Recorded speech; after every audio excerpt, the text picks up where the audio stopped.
கட்சி வளர்ந்திருக்கிறது. கட்சி எந்த அளவுக்கு வளர்ந்திருக்கு அப்படின்னா, அம்மா தாயே பிச்சை போடுங்க. ஏய் தம்பி பிச்சை போடுறான். ஒரு 1000 பேர் கூட நாம் தமிழர் கட்சிக்கு 1000 ரூபாய் கொடுக்க முடியாதா? பிச்சை போடுங்கடா யாராவது. இந்த நிலைமைக்கு அண்ணன் சீமானை விடக்கூடாது.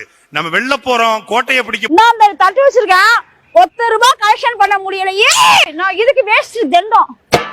ஹலோ ப்ரோ, இந்த 1000 பேர் 1000 ரூபாய் திட்டத்துல 1000 பேரும் நிரம்புவது மட்டும்தான் நம்முடைய முதல் வெற்றியாக இந்த பொதுக்குழுவில் இருக்கிற சூழ்நிலையாக இருக்கணும். இன்னைக்கு எத்தனை பேர் இணைய போறீங்க? சில்றலையா டேய் கொய்யா ஒரு பைக் ₹10 வர துப்புல்ல பைக்கா. ஒரு 1000 பேர் கூட நாம் தமிழர் கட்சிக்கு 1000 ரூபாய் கொடுக்க முடியாதா? தம்பி பிச்சை போட்டுட்டு போடா. டேய் போகாதயா பாரு. நீங்க ஒரு கட்சிக்கு 10 லட்சம் ரூபாய் கூட மாதம் வருமானம் வரலனா ₹1 போடுறானாச்சோ அப்படியே போறீங்க.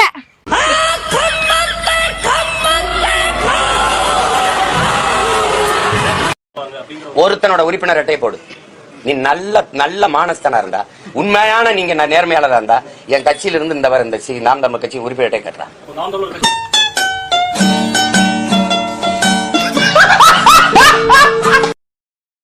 உங்களால நம்ப முடியல தானே நான் ஏதோ புழுவுறேன் அப்படின்னு சொல்லதான் நினைக்கிறீங்க. எஸ் 100% இது புழுவு தான்.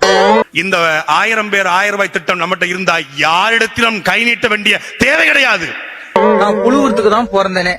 நிறைய சம்பவம்லாம் இருக்காங்க, அவங்க ஒத்துக்க மாட்டாங்க. நான் பெருந்தன்மையா ஒத்துக்க. எல்லாருக்கும் சாப்பிட்டாதான் ஏப்பம் வரும். எனக்கு புழுவுனாலே ஏப்பம் வரும். நான் பசியோட இருக்கும்போது மனிதர்களை யாராவது மீட் பண்ணி ஒரு 5 நிமிஷம் பேசுவேன். அவங்க கிட்ட புழுவி தள்ளுவேன். அதுவே எனக்கு வயிறு ரொம்ப மாதிரி ஆயிட்டு ஒரு ஏப்பம் வரும். சமத்தா புழுவேன், சூப்பரா புழுவேன். புழுவத்து தான் என்னோட வேலையை. எப்பவும் புழுவி கொண்டேதான் இருப்பேன். நன்றி. குச்சமா இருக்கு ஒரு மாதிரி.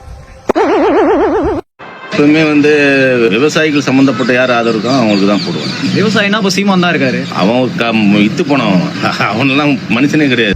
குச்சமா இருக்கு ஒரு மாதிரி. அவனுக்கு என்ன கொள்கை இருக்கு, அவனுக்கு என்ன இருக்கு? சும்மா 4 பேரை வச்சுக்கிட்டு கத்திட்டு உட்காந்துருக்கான். வரலாறு தெரியாது, ஒரு ஒண்ணும் தெரியாது. யாரையும் எழுதி வச்சுக்கிட்டு படிச்சுக்கிட்டு சீமானா தான் சொல்றான். அவனுக்கெல்லாம் ஒண்ணும் தெரியாது. நான் புழுவுறதுக்கு தான் பிறந்தேனே.